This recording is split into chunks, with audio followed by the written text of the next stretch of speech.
Bismillahirrahmanirrahim. Assalamualaikum warahmatullahi wabarakatuh. Perkenalkan, nama saya Fitri Rahmatus Suci dari PIAUD A angkatan 2019. Di sini saya buat video ingin memenuhi tugas UTS dan UAS dari matkul Pendidikan Kewirausahaan. Pertanyaan yang pertama, jelaskan apa yang dimaksud pendidikan kewirausahaan. Menurut saya, pendidikan kewirausahaan itu merupakan program ataupun suatu proses yang merupakan pendidikan untuk menggarap aspek kewirausahaan atau secara umumnya itu membentuk jiwa dan sikap ataupun mental kewirausahaan untuk anak maupun orang lain. Terus pendidikan kewirausahaan ini bertujuan untuk memberikan berbagai kompetensi dan ilmu mengenai kewirausahaan.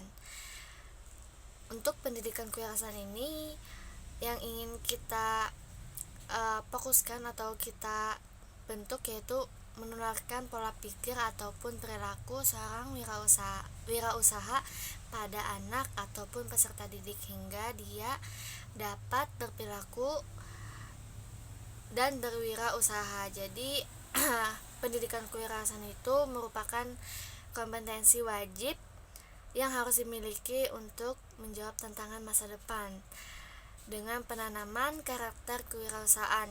Karakternya itu kreatif, berjiwa sosial, berjiwa entrepreneur, dan selalu suka menghemat dan cara mengolah daya suatu inovasi ataupun kreatif ataupun produktivitas. Dan juga pendidikan kewirausahaan ini untuk menanamkan nilai-nilai yang diperlukan dalam mengenali peluang bisnis ataupun mengatur memulai usaha baru. Maka kewirausahaan ini muncul apabila seorang individu ataupun orang lain berani untuk mengembangkan usaha-usaha dan ide barunya. Baik, untuk pertanyaan yang kedua, apa saja peluang dan tantangan dalam mendirikan lembaga PAUD antara di desa dan di kota? Mungkin untuk tantangan dalam membangun lembaga PAUD di desa itu adanya kompetensi guru yang masih lemah ataupun belum berkualitas secara pendidikan. Ada yang dari langsung ngambil tamat SMA, dan juga kurangnya pelatihan dalam pengajaran. Terus juga solidaritas guru PAUD-nya dengan guru non PAUD itu di kota masih sangat rendah. Adanya saling individualitas dan tidak memberikan rasa kekeluargaan. Jadi adanya perbedaan antara guru PAUD dan guru selain PAUD. Nah, itu mungkin di kotanya. Terus juga untuk di desa kekurangannya ataupun tantangannya itu kurangnya persiapan guru PAUD untuk mengajar karena kan tidak adanya fasilitas yang terpenuhi dan juga tidak ada buku-buku pedoman yang dikeluarkan dari Kemendikbud.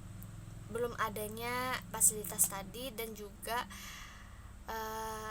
diberikan buku-buku untuk PAUD di desa.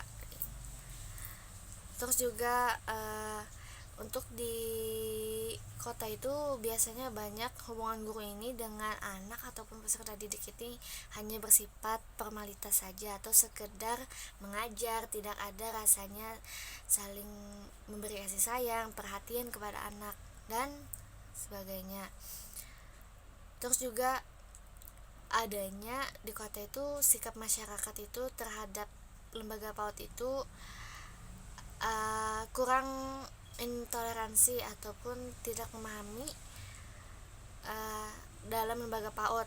Misalnya kehendak orang tua itu ataupun masyarakat anaknya itu bisa baca, tulis, dan hitung. Nah, itu merupakan salah satu tantangan terbesar bagi guru PAUD karena orang tua itu memaksakan kehendaknya untuk anaknya dalam membaca, menulis, dan menghitung. Terus juga untuk di kota itu banyaknya lingkungan yang banyak beri pengaruh negatif akibat teknologi ataupun internet dan pengaruh buruk lainnya. Terus untuk peluangnya, untuk di desa adanya lapangan yang luas.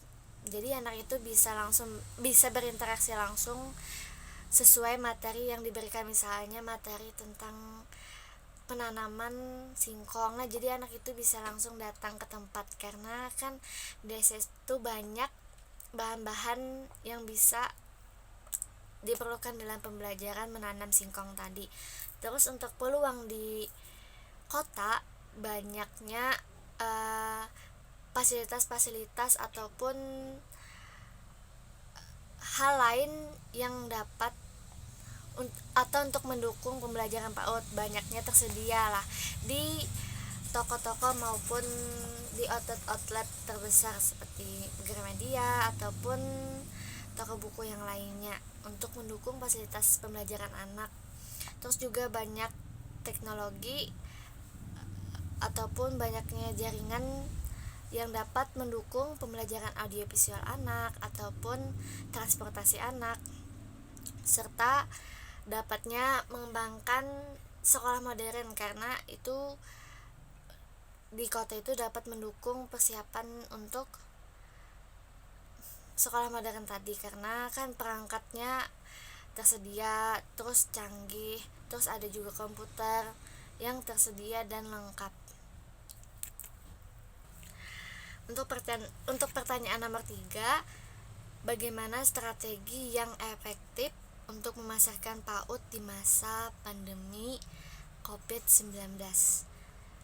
Nah, mungkin untuk sebagai langkah ya adaptasi di masa pandemi ini adanya membuat tim marketing ataupun tim lainnya untuk membagi tugas di masa pandemi ini karena terbatasnya pergerakan dalam memberikan pemasaran dalam lembaga PAUD, terutama yang paling penting itu adanya sosial media spesialis ataupun yang bertugas untuk melakukan pemasaran di sosial media seperti membuat video ataupun membuat brosur-brosur anak sekolahnya tadi, terus juga menganalisis ataupun manajemen iklan seperti adanya ataupun yang mendaftar itu. Jadi untuk sosial media spesialis ini dapat melakukan pengawasan ada berapa yang mendaftar, terus juga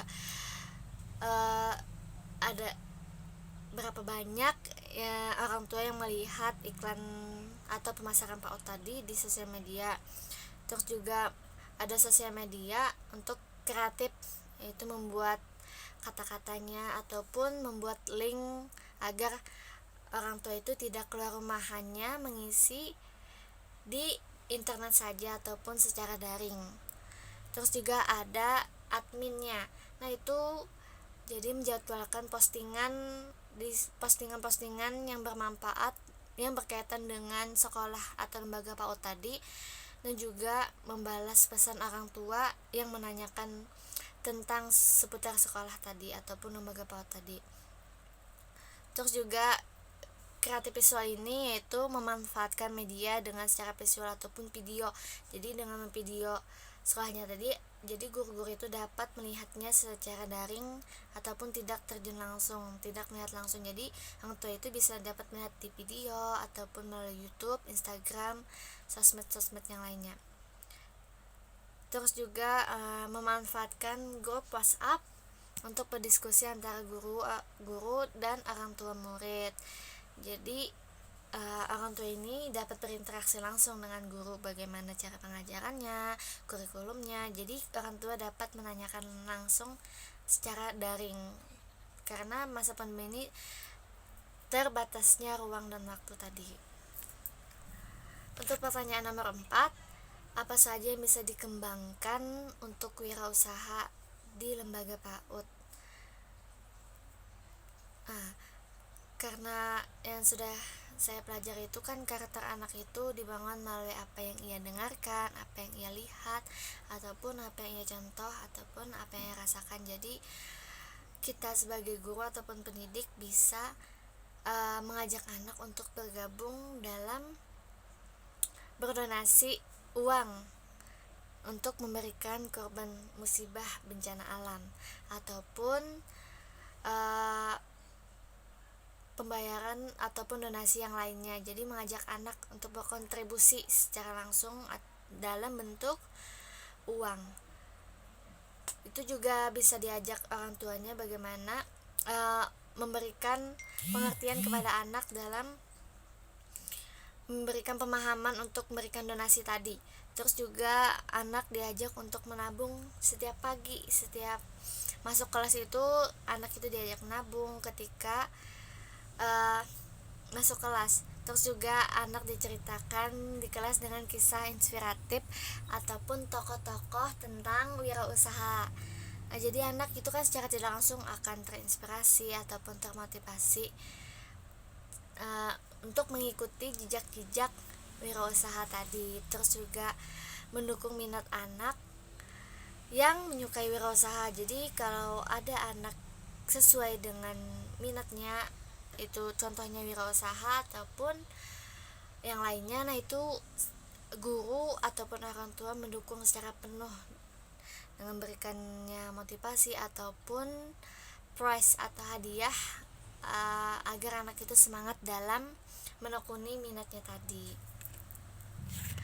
Pertanyaan nomor 5, bagaimana cara meningkatkan kedisiplinan wali siswa dalam pembayaran SPP, serta bagaimana memahamkan kepada wali siswa bahwa SPP merupakan sumber penting yang berdampak pada pembelajaran anak. Seperti yang kita ketahui ya, karena SPP itu kan wajib bagi peserta didik untuk mendukung lancarnya ataupun kesuksesan dalam sebuah lembaga PAUD tadi. Nah, bisa kita berikan pengarahan kepada orang tua ataupun wali siswa tadi betapa pentingnya untuk membayar SPP bagi sekolah, karena banyak keuntungan tidak hanya pendidik ataupun sekolah, karena itu juga keuntungannya ke anak tadi ataupun ke peserta didik. Terus juga mengadakan perjanjian sekolah dalam pembayaran SPP. Jadi adanya surat perjanjian apabila masuk ataupun daftar resort tadi, maka harus wajib bayar SPP karena adanya tadi perjanjian sekolah. Terus juga mengadakan pertemuan orang tua untuk membahas pembayaran SPP, karena SPP ini merupakan hal wajib dan juga salah satu menunjang untuk pembangunan dan pembelajaran anak.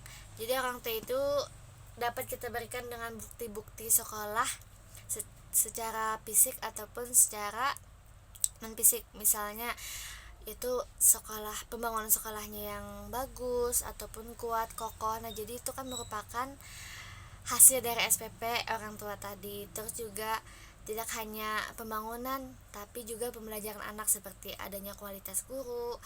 Terus juga mendukung penuh secara pembelajaran anak menjadi cepat tanggap ataupun sesuai dengan apa yang dicita-citakan untuk pembelajaran kedepannya ataupun sesuai kurikulumnya. Terus juga dengan memberikan akreditasi sekolah yang terbaik. Jadi anak itu dengan akreditasi sekolah tadi dapat memberikan anak untuk mencapai sekolah ataupun impian dalam pendidikan selanjutnya ataupun sekolah favorit selanjutnya. Nah, mungkin itu saja jawaban dari saya. Minta rela Bapak, dan makasih banyak atas ilmu yang Bapak berikan selama ini, dan ulun minta rela, minta halal. Sekian, minta maaf kalau ada kekurangan. Assalamualaikum warahmatullahi wabarakatuh.